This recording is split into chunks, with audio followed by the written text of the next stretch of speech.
unanimous. I don't think so. I think I got it. You're up, Commissioner. All right, this meeting is open. Our first item on our agenda is to approve the agenda. Mr. Chair, I make a motion that we approve this ginormous agenda as presented. We have a motion, all in favor, say aye. Aye. Aye. And we need to go into the Board of Ambulance. We have bills to pay or reimburse. Mr. Chair, I make a motion that we, it's not on here, or am I just missing that? Board of Ambulance? Oh, there it is. Never mind, sorry. Mr. Chair, I make a motion that we enter into the Board of Ambulance. We have a motion, all in favor, say aye. Aye. Aye. Anybody have concerns about the reimbursements? Nope. Call for a motion. Mr. Chair, I make a motion that we approve the claims for the ambulance and then exit the Board of Ambulance. We have a motion, all in favor, say aye. Aye.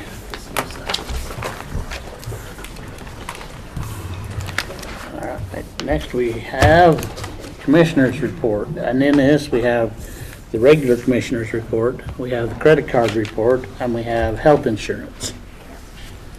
And the only question I had, and I know I've asked this before, but it's the very last page of the Commissioners' Report, and this is forfeit property, forfeit, and then a forfeit bill and billing.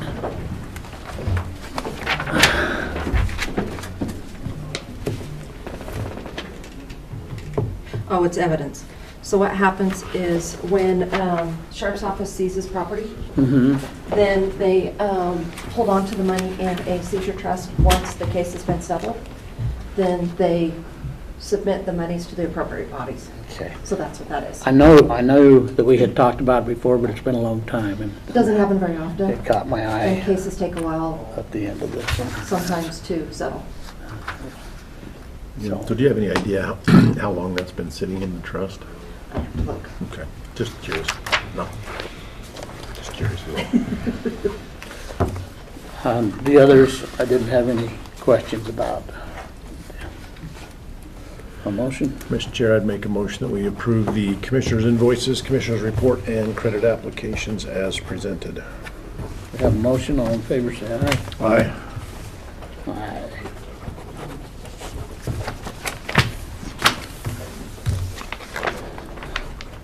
And then this one's the payroll form that we started now on a regular basis. Mr. Chair, I make a motion that we approve the payroll form as presented, or payroll report. We have a motion, all in favor, say aye. Aye. Next, we have salary rate approval forms.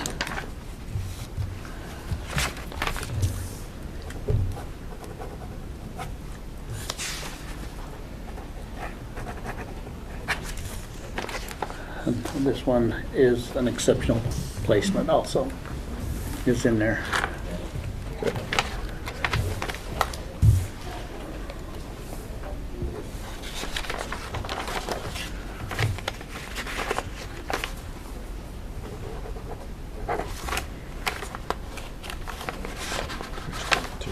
That's just the exceptional placement Yeah. justification.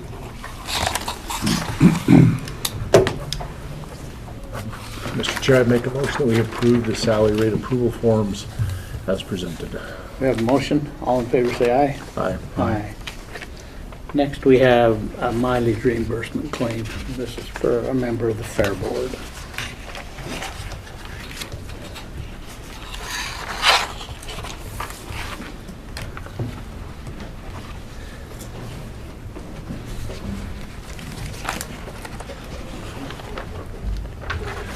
Mr. Chair, I make a motion that we approve the mileage reimbursement as requested.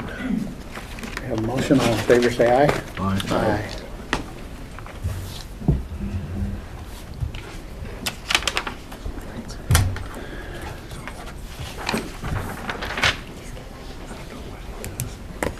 Are you expecting anybody else here for the proclamation?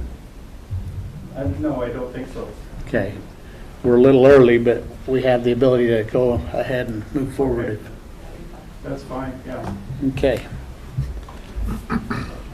Well, why don't you go ahead and come up and introduce yourselves just on the record so that we are videoing this and so that people can see what we're doing and what's going on. That's great. Thank you very much. I'm Ernie Napster, and I'm the Vice President of the board. And go ahead and introduce yourself. I'm Kathleen Stevens. I'm on the board.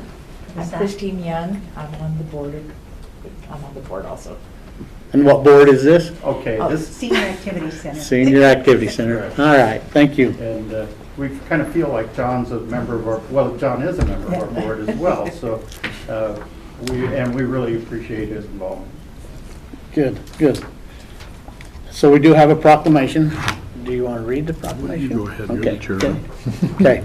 I'll go ahead and read this proclamation. It says, whereas in 1972, the National Senior Nutrition Program has assisted funding local agencies, congregate meals, and assist in assuring older adults have opportunities to stay healthy and independent and connected, and whereas for over 50 years, the Older American Act Senior Nutrition Program has provided healthy meals, nutrition screening, education, and counseling that supports older adults' well-being, and whereas millions of older Americans face hunger on an annual basis, and whereas every day about 5,000 nutrition programs providers serve an estimated 1 million meals to older adults across this country, and whereas the Senior Activity Center is a vital asset to the senior citizens of Bannock County, providing opportunities for activities, nutritious meals, and fellowship. And now, therefore, we, the Bannock County Commissioners, Ernie Moser, Jeff Hopp, and John Crowder, do hereby proclaim March 9th, 2023 as National Senior Nutrition Program Day. All right? All right. Thank you. And I'd ask for a motion to sign this. John, go ahead. Mr. Chairman, I make a motion that we sign the proclamation as presented. We have a motion. All in favor? Say aye. Aye.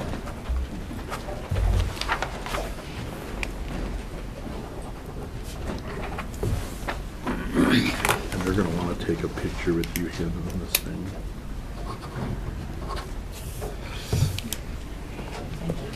Do you want a picture? Yes, we do. That's what John said. Can you do that, John? Somebody? I'll take it. Let's slide chairs and have you come right up here. We'll do it in front of this symbol.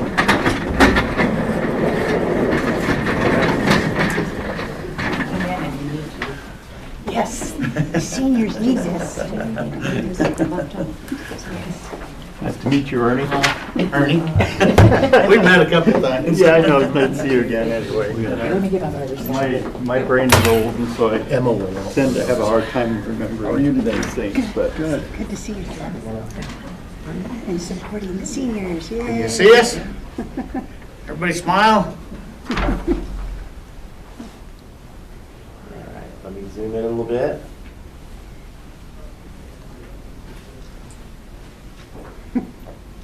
All right. Thank you very Hope much. no one blinked. And if you want a copy of this, take this down to Christie. She'll make a photocopy, and if you would, We know her really well. then she'll take care of it. Thank you. All right. Thank you very much. It's amazing, and we really do appreciate your support for the center, because that's our sole mission, to take care of the people of. We enjoy the opportunity to come over and serve. I mean, that's one of the highlights of our jobs. Thank you very much. Take care. John.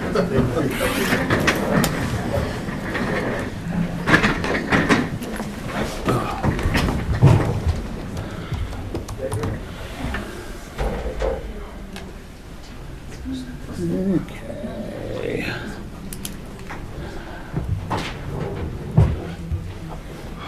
Heather and DeBeer's not here.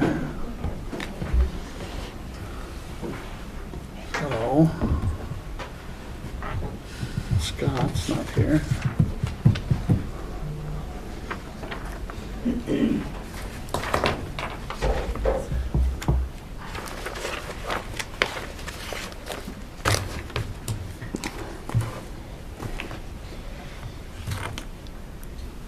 Well, Racine, Olson? Anybody here? We're pitching an over. Okay, Portneuf Soil and Water Conservation District.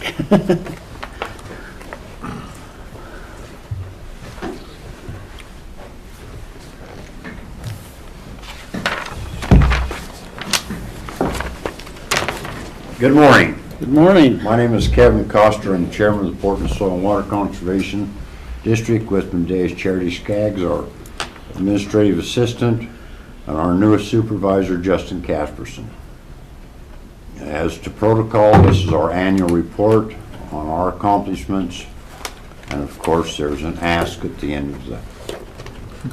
And most of us have been down this road at times, but a few things, highlights we completed last year. We've completed the 9-mile Brush Creek Fuels Reduction Project. It was rather interesting. When the contractor got in there, they found out the terrain was a little different than what they'd anticipated. And we had to make some adjustments because even though he'd put extra traction bars on his track hoe, they couldn't get up and down the hills. And with all the growth in there, you couldn't really see the topography of the mountain, but there was cliffs in there and rocks and anyhow, but they completed the project. We will do an inspection when the snow goes away, so probably in August. It'll be snowing again by then. Try to catch it in between storms. Well, that was, in all seriousness, that was part of the issue with the last 2 or 3 weeks, because the specs call the stump has to be 6 inches, no more than 6 inches out of the ground. Well, he's having to remove about 3 foot of snow from each tree to get down, so they could make sure the stump was at the right height. And it was, according to the contractor, he says, I didn't make a dime the last month up there. Mother Nature being Mother Nature. We've had a completed project on the Big Onion and Egan ranches for some off-site watering. I think they put in, 2.5, 3 miles of pipe. Excuse me. We're working on trying to find funding. They have proposed piping the irrigation water from Hawkins Reservoir clear to, if we could find enough funding, put the overflow into Wiregrass. It'll be, we're hoping to do that in stages, because the total project cost is going to be about $1.5 million. And most of the grants we deal with, $300,000 to $500,000 is the maximum amount. So we're working with Mr. Egan to try to break this into phases and do it as a 3-phase project. But it'll be a pressurized irrigation system for all those guys. And there'll be a huge amount of water savings coming down Hawkins Creek, and of course that extra water will go down Marsh Creek and end up with someone else's use. But it's really an interesting project, and I think it has some huge benefits. One of the things we have gotten involved with, again, and this goes back to the Lava Trails project, when we did the access to the river and the floating dock about 4 years ago. There was a portion of that project was going to be where the tubers exit the river.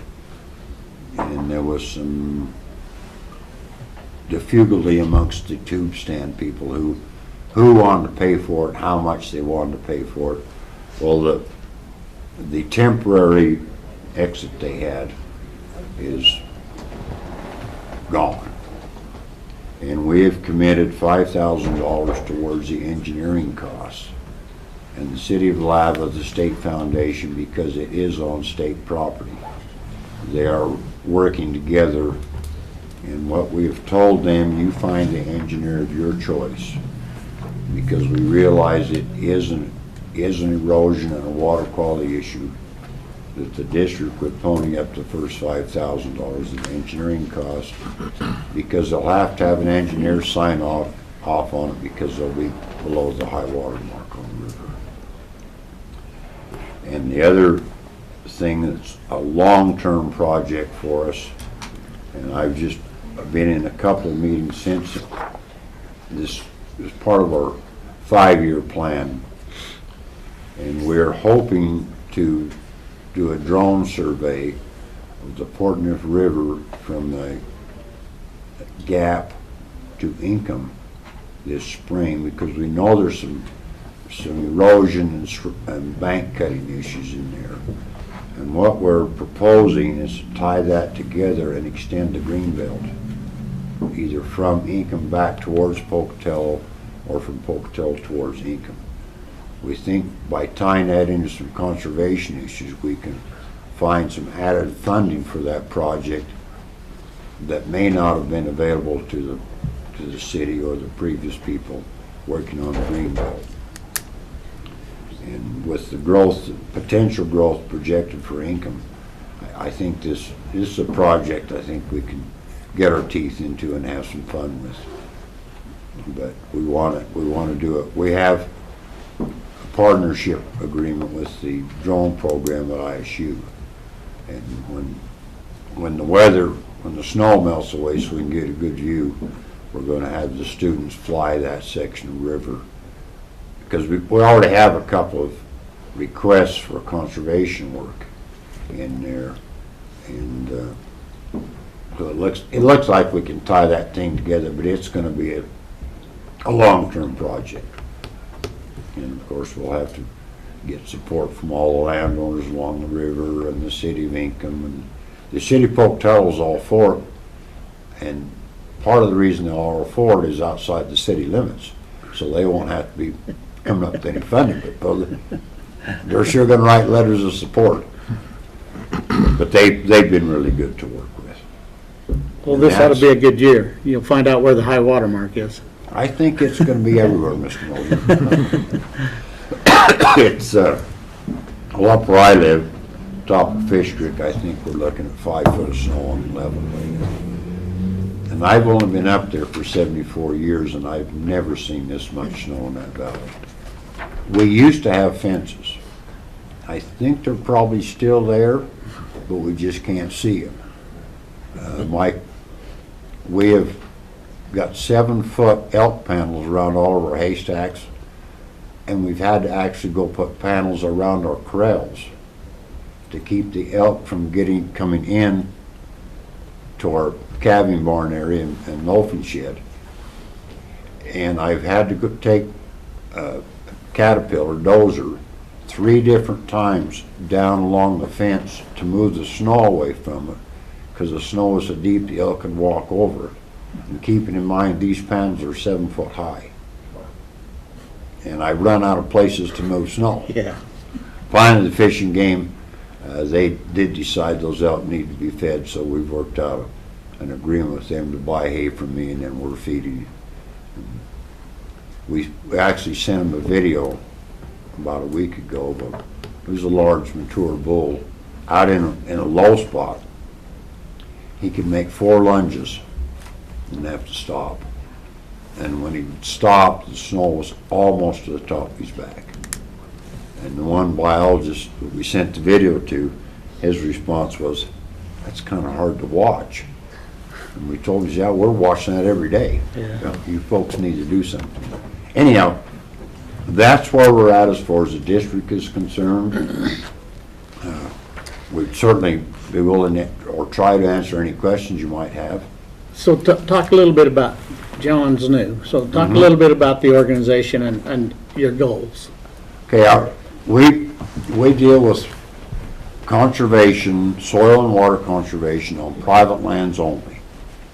They have gave us a little latitude to work with municipalities, but on federal and state properties, we can't provide any assistance there. We work with Fish and Wildlife Service, Friends of the Portneuf, and our goal is to make conservation on private lands as sustainable and affordable. Because conservation is, I've used the term a lot over the years, it's not a fast food. You put a practice in to heal up an issue, and it takes several years before you see any results. And people get frustrated with it because they put out a lot of money and they don't see immediate results. But we've seen some pretty significant things happen in Bannock County, and Bannock County is our borders. We've been a soil conservation district now for 83 years. We're the second or third oldest district in the state of Idaho. I would be hard pressed to come up with a dollar number that we've helped support on conservation practices. One of the things I'm very proud of, when I first came on the board, the state had what they call a state ag water quality program. And they would fund, they were getting money from EPA that went into state DEQ, and 50% of that fund was to go to conservation work. We were the only district that ever had 3 ongoing projects at one time. And we had the Rapid Creek project, the Upper Rapid Creek, Arkansas Basin, Lone Pine. And when we applied for the Upper Rapid Creek, DEQ told us you can't manage 3 projects because you're looking at over $1 million. It just happened, one of my board members was pretty well acquainted with then Governor Cecil Andrus. So we arranged a conference call one night of one of our board meetings, talked to the governor. He knew about us, he had done his homework. The next day we received a call from DEQ that the funding had been approved. So we made a few things happen. Several years ago, we've been doing a lot of 319 work, and 319 is Section 319 of the Clean Water Act. And those funds are administered by Environmental Protection Agency. And we had been doing some grants with them and have been very successful. They called us up, it was in the late spring, said we have about $500,000 in turnback money that was turned back. Can you guys use it? And we said, you bet. We've got some applications for some off-site watering and some stock water wells and to move some corrals away from Marsh Creek. They says, great. The stipulation is you have 1 year. Typically on a 319 project you have 3 years. We got it done. And since then, if EPA or DEQ has an issue, they generally call us first, which is very nice to make that kind of relationship with those organizations. In regards to our ask, it's been $15,000 for several years now, and we're not asking for more support. That money can be matched by the state of Idaho up to possibly 2-to-1 basis. It never has been that high. We keep hoping, and that money goes for our administration to keep the lights on, pay those kinds of bills. None of the supervisors are paid. By state statute, we can't be paid. So for the last 47 years, I've donated, I don't know how many hours of time, free, but you develop a passion for it. And that's kind of where I'm at. Is there some questions I could possibly answer? No, I did read through the packet here. It sounds like you guys are doing some really exceptional work, so Thank you I'm for glad to that. see you here today. We continually try, and conservation is one of those things that we will never run out of work. And one of the areas that we've made a conscientious effort to try to get more involvement in some of these subdivisions. And one of the things we proposed several years ago to the city of Pocatello was that each development had to have a conservation plan within their grant. And the city council was all for it, but the contractor shouted them down the night of the meeting. And I still would like to think that's something that down the road we can pursue with Bannock County Planning and Zoning, and maybe you folks will get involved too, is we know there's a lot of subdivisions coming, and that's progress, and there's not much we can do about it. But we also know that blacktop doesn't absorb much water. And if you look around Bannock County, there's not a whole lot of flat ground. And so it's all gonna run downhill eventually. And what my long-term goal is, let's see what we can do to mitigate the effects of that before it happens, not after. Let's try to be proactive instead of reactive. But we've gotta have some support from administrative people, because with the program that was developed, started last year from the state, and we just received notice today the funding might be a little shaky. It allows the Soil Conservation District to ask for engineering help, and that's always been everybody's bugaboo, whether it's the county, the city, federal agencies, is they don't have enough engineers. But we, through this program, we can hire a private engineer, and that will facilitate this, speed this process up. But the problem we're gonna have is, as a district, as volunteers, we have no regulatory authority. We can't go to a contractor and say, hey, why don't you make this change in your approach, or those types of things. So, everything we do is on a volunteer basis. And that's the way we like it. Commissioner Huff, any I questions? got two quick ones.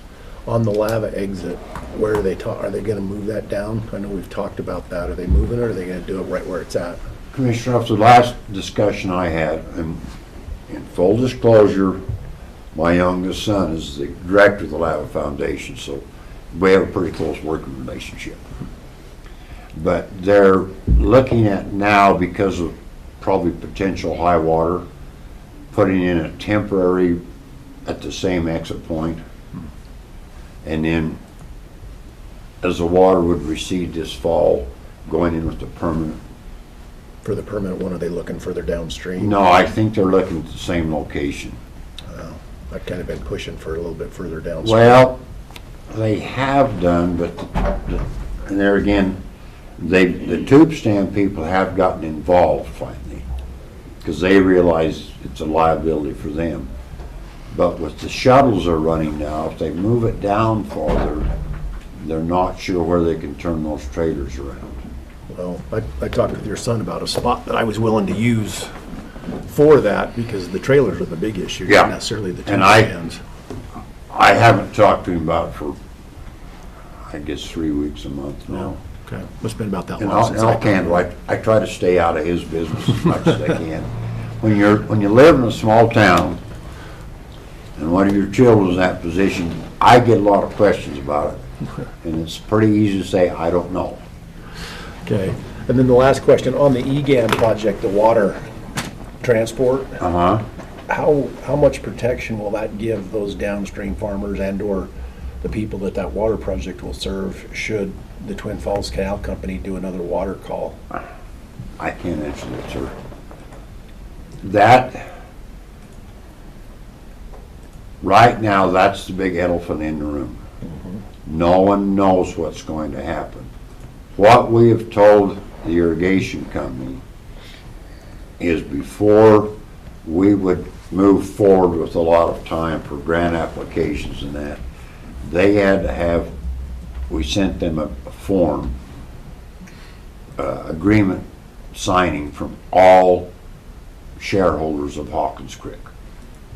So if everybody signs off, then we're gonna push really hard on it. I don't know what their water rights are. I'm just jump down a little bit of a rabbit hole if I might. You know, in Idaho law, it's first in right, first in time. And that's still valid. In some discussions and presentation from Lieutenant Governor Bedke last fall, it's gonna be a big problem. This year, maybe not so much, but this year doesn't mean the drought's over. Right. And if they do make that water call,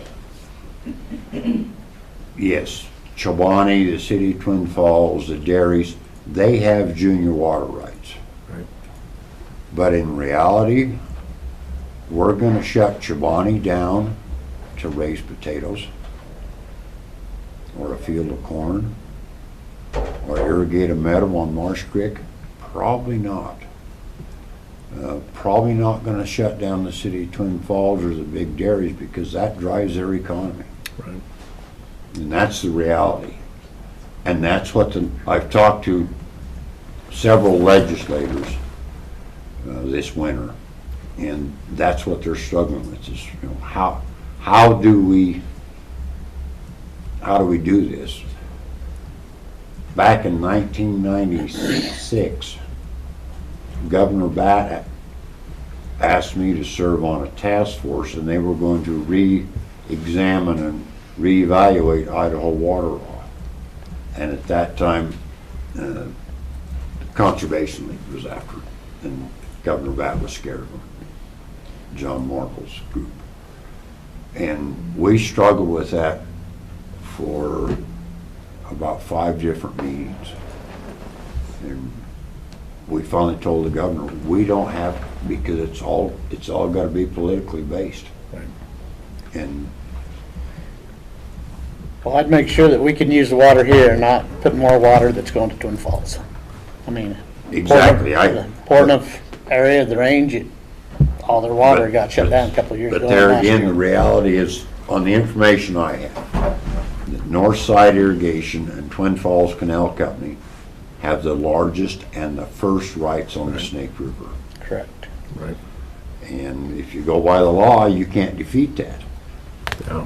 And I was told by some acquaintances up in the Twin Falls area that Chobani, to get ahead of that, is actually purchasing senior water rights from other, and what they're doing, they're just renting the water. So if they run short, they'll use this farmer's water. Otherwise, the farmer can go ahead and irrigate his fields with it. Yeah. But but that's what they did in Arizona too. And this year, there's gonna be 500,000 acres in Arizona that won't be planted, because they've already told them there'll be no surface irrigation. If you don't have drip irrigation or pivot sprinklers, you won't get any irrigation water. All right, That's the reality, unfortunately. thank you. Any further questions? No, that's good, thank you. You bet. Ask for a motion? Mr. Chair, I would make a motion that we approve dispersing the funds that are budgeted for them as requested. You have a motion? All in favor, say aye. Aye. Aye. Thank you. Thank you very much. Thanks.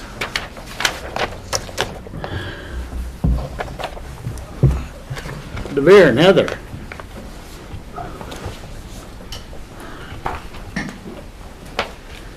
Morning. How are you guys today? Good. Love and life. Well, it looks like you have a full audience, so we'll try to go quickly. We wanted to sit before. Go ahead and introduce commissioners. yourself. Oh, okay. First, please. Sorry, DeVere Hunt with Rehabilitative Health Services and Best LLC. We have the contract with Bannock County for the Community Crisis Center here in town, called Southeastern Idaho Behavioral Community Crisis Center. I am Heather Moore with Best LLC and also with CBIC Crisis Center. I'm Amy Welsh, and I work for them. Okay. All right, I think we're here for 2 reasons, and the first reason is to talk about extending the contract that we have with you to operate the crisis center here in Pocatello. So I think Devere was going to speak about that. The contract's coming due in April.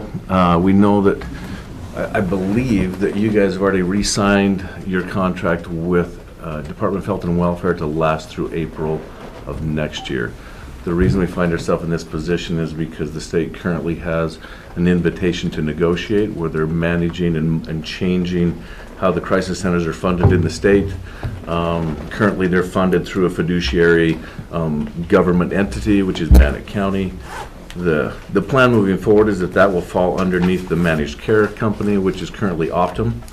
And so there is numerous pieces going on in regards to that, which I'm sure you guys are aware of, that they've sent out an intent to award the state Department of Purchasing. They sent out an award with intent to award the contract to a collaborative group. Two other entities that also responded have appealed that decision, and so they've assigned like an adjudicator to address that issue. And so that issue is currently being addressed on whether the state can award that contract or not. And I'm not speaking for the state, I'm just speaking my knowledge from it. I don't represent anything from them, obviously. My understanding is that regardless of the direction that decision goes, if the decision goes that the collaborative would not be allowed, the probability is that they would then take action against the state for that. If it is allowed, then the two other entities, which are Optum and Magellan, my understanding is they have other discrepancies that they would challenge inside of the court system as well. So I don't see this issue resolving out anytime soon. Regardless, the state's opinion and plan was to have everything transition either in the spring of this year or July when they move to the next fiscal year. Our contract with the county ends in April. I don't believe that's going to be resolved by July. So I would request that we either extend the contract for 1 year or 2 years. Just for precedent, we have a contract at Bonneville County. We extended that for 2 years with the ability to have that end based upon what happens with the contract between Bonneville County and DBH. And so what that would do is it would allow us to not have to come back here again in 6 months or a year or whenever we extended that contract to. So that's just giving you an idea of what another area has done in that similar situation. Well, I kind of take offense. You don't want to come back and see us. Well, I mean, I can come back and see you every month if you want to, Ernie. We can do that. We do that in another meeting. But, yeah, I'm on this board for CBIC, and we've worked together. Your company's done a marvelous job there, in my opinion. Thank you. I would say I would rather go a year, and so we get the information and get it to our legal team so that we can get it taken care of next month. But an extension of the contract that we have is what I would like to do, because we're up in the air with what the state's going to do. Our perspective on the contract, we think the contract's been working very well. We hope that we've been a good provider, so it's nice to hear that you've been satisfied with what we've been doing so far. We've accomplished a lot for our community. We feel confident that we can continue to provide the same level of services. And so I don't think there needs to be any modification to the contract except for the date, unless you feel like there should be some other modification to the contract. I don't know, I don't believe so from what we've had, but everything goes through legal. Okay. So we need to get the contract, and if your goal is, the only thing to do is to change the date for a year, we can have Brian look at it, and then the commission can look at it and have it before them, and we can move forward with that. Perfect. Appreciate Do you have anything to add to that? that. No, I think everything was I would like pretty to simple. confirm the latest amendment I find with health and welfare is only through 4/30 of '23. There was an So amendment I think that goes through 24. Okay. Chantel sent it to me last week. I didn't bring a copy of Okay. it with me, I meant to. Okay. But I do have.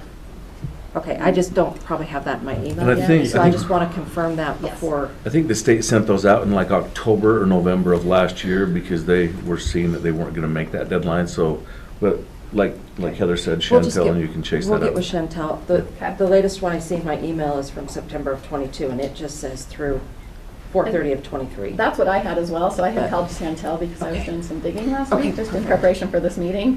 And she, I think it was signed in December, Okay. where it did extend it for That's with the what I state thought and we the had county to. until April 24. Perfect. And it was Probably just- amendment number 4, so we just wanted to at least mirror that and Yeah. extend our contract to that as well with you guys, with the county, under Bethel, or actually Badger. So- And that makes sense to extend it, mirroring Oh. that same contract, that would be fine. Yeah, assuming, yeah, I just wanted to throw that out there because I Yeah. didn't see it, but. Well, I it's knew we probably just there. signed one, so. So, perfect. Yeah, I think signed it actually happened 2 quickly last during year, the I think. holidays. Yeah. Yeah. Well, the deadlines just kind of keep coming and going because of all these other intricacies that are going on that are kind of outside of our control. I know that DBH is a little bit limited on what they can even say about it because they're still considered in a blackout. And Yeah. so I think they're trying to give us and communicate with us as much as they can, but they're limited on what they can do based upon those procedural pieces. And then Heather had a second piece, if there's, unless there's Scott can something come else up there and with join this. us too. Yes. Right? Awesome. Yes. The second piece is to have another 5K. We were very successful in raising funds last year for the Quick Foundation, which is why Amy's here. She leads that committee, and we are doing it this year in conjunction with a symposium where we are going to offer CEUs for individuals that attend on a Friday, and then we'll follow it up with a 5K fundraiser on a Saturday, which is in October. Yep. So, Which will be here next week, it'll feel like. Right? So from our standpoint, it's pretty easy. They come up and use the complex. They don't use any of the facilities. It's a pretty simple ask on our side. There's not a fee associated with the use of the complex because they're not restricting anybody else from using the facility. So just asking for permission for them to use the facility as they've outlined. We need your pavement. Questions, comments, No. motion? Good event. So, Mr. Chair, I'd make a motion that we approve the event contract as presented. and I know last year, I think, Commissioner, you had asked that we put Bannock County's logo on the t-shirt, so we will be doing that again this year. Great. And this year, we are donating all of the funds to the Hope and Recovery Resource Center. They're a little bit low on funds this year for operations, and so we're hoping to be able to help with that, with their efforts as well. And we're hoping, we're doing it far enough in advance that we can actually get more donors from local entities. So if it's okay, we'll probably be sending you guys a sheet to see if we can farm out to different people and advertise and that type of thing, so we can raise some good money. When you're done with the motion, then we can kind of tell you last year what was the amount that we donated. So we have a motion. All in favor, say aye. What was the amount we donated last year to the Quick Foundation? Like, $3,786. Yeah.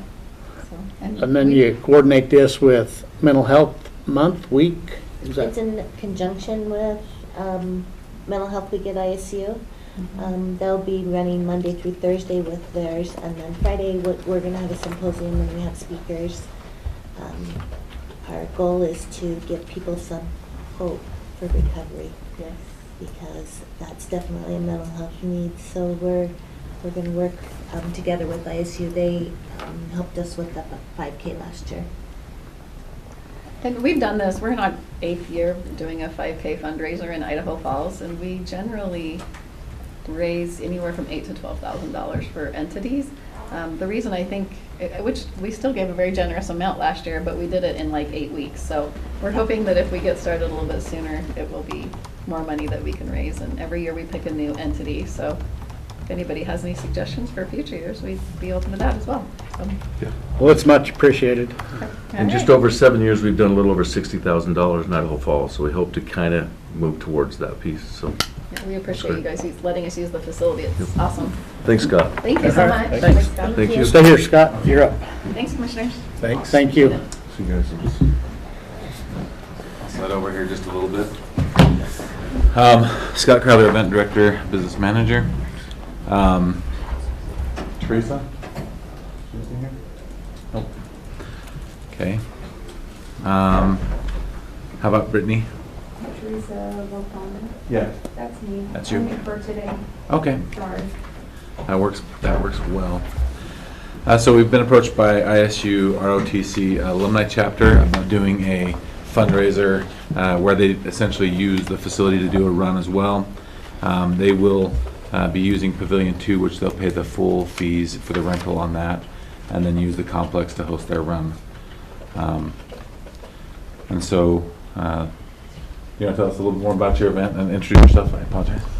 My name is Fatina Hamschel. I work at the ISU Army ROTC, and I am the Secretary and Membership Coordinator for the ROTC Alumni Chapter, and we're going to sponsor this event.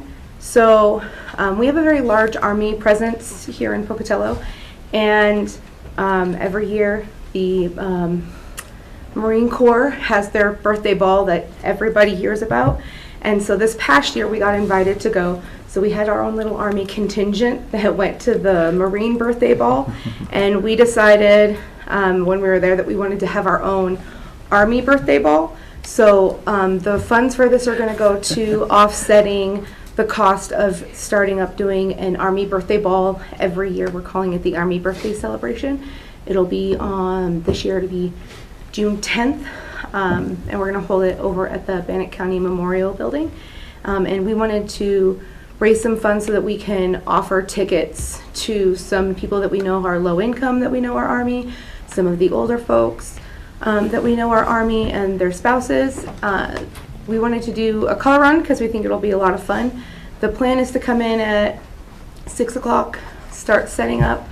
The check-in will be at 8, then they get to run or walk from 9 to 10, and then we will clean up the complex after that. I have no problem with it. I've done a color run, those are kind of fun, so. Yeah, so we've got donations that someone said that they'll pay for a white t-shirt. We're trying to get table sponsors so that they'll, with the table sponsorship, they donate the people's time, and then we are gonna buy the colors for it, and then they get to, like, I don't know if we're gonna splash them or squirt them, or Teresa's got all of that, and they'll have color on it, and then we'll have a t-shirt with logos on it. Cool. All right. Mr. Chair, I make a motion that we approve the contract for the ISU ROTC We have a event. motion. All in favor, say aye. Aye. Enjoy. Thank you very much. All right, Brittany? Come on. All right.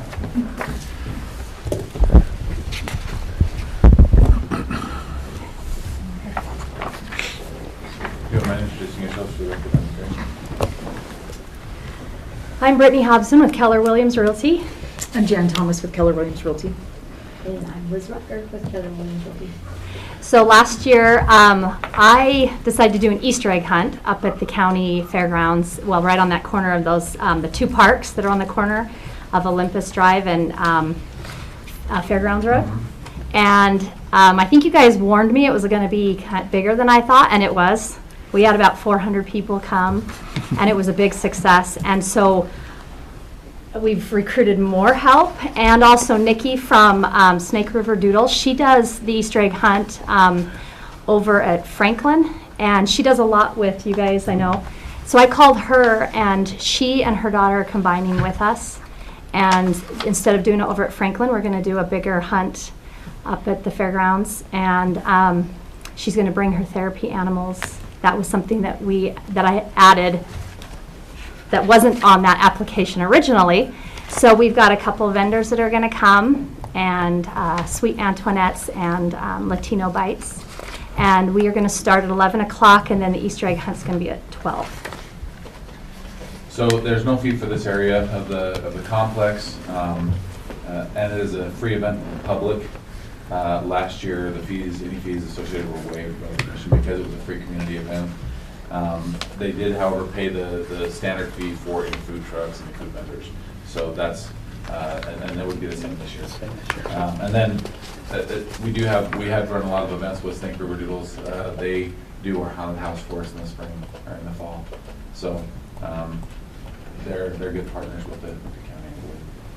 So I think this is a great event. It turned out to be a great event for us. It's not a huge impact on our staff.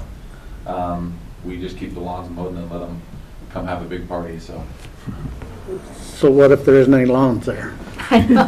We're a little worried about the winter, like the weather right now, so. It makes it a tougher hunt. There'll be- More challenging. Yeah. Being there colored eggs, not white. I can tell you that we had a few of our staff members that found eggs last year, and it was a Oh, that's day up a funny. little bit, so we might find more. That's funny. Yeah, so we'll just be making it a little more interesting for the kids to hunt for them. Come in your snow gear. Huh? Come in your snow gear. Yeah. Any comments? Mr. Chair, I'd make a motion that we approve the Easter egg hunt again as presented and look forward and wish you well on that event. Thank you. We have a motion. All in favor, say aye. Aye. Aye. All right, thanks. All right, the next thing that we have to discuss, Kyle. A couple weeks ago, we came and we talked about the contract for sending people through the CDL program. We've got a little more information about it. Got some actual numbers for you to look at. We just for the sake of this example, we took just one of our assistant park coordinator's wages and we kind of threw them in there. I contacted Idaho Department of Labor to find out the requirements to receive the 90% off the tuition that they offer. The requirements, there's four requirements. One is you have to be a citizen of Idaho. 2, you have to be a citizen of the United States. 3, if you are a male, you have to have registered for selective service. And 4, you have to agree to stay in Idaho for 1 year. So that's the terms to receive the 90% off of the CDL. The 90% off is 90% off the tuition, and then the additional fees in there are for books, the physical, the testing, which does not include the 90%. That's why it increases the cost. I mean, it decreases the cost from $4,000 down to about $800, is because 90% is off the tuition. The remaining, the person would have to pay. And then we took the contract that was currently being used by the sheriff's office for the people that go through post, and we just modified it to show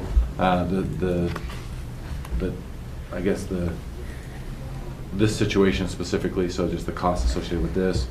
Obviously, the employee's age, or not, I'm sorry, not age, wage.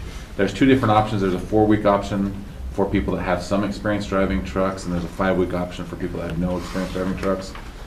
The cost is pretty similar on both those, but we did do the 4-week option with the wages and benefits, divided it out, which comes out to about $176 a month. That would be prorated over the 24 months. So if somebody worked for us for a year and then quit, they would owe us 12 months at $176 a month when they left. And so then they would sign this contract and we would give them into a CDL. But you're going to personalize this for the person? Yes, it will be that modified 100% personalized because people may have different wages, they may be in different areas. But this was just an example to show you how the cost would be broke down. Have you had a chance to look at this contract?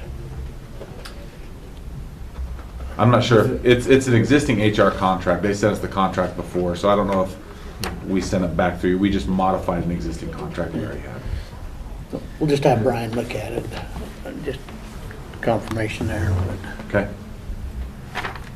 I like the program. I like the opportunity to get people some education opportunities for growth and feel like they're appreciated in their jobs.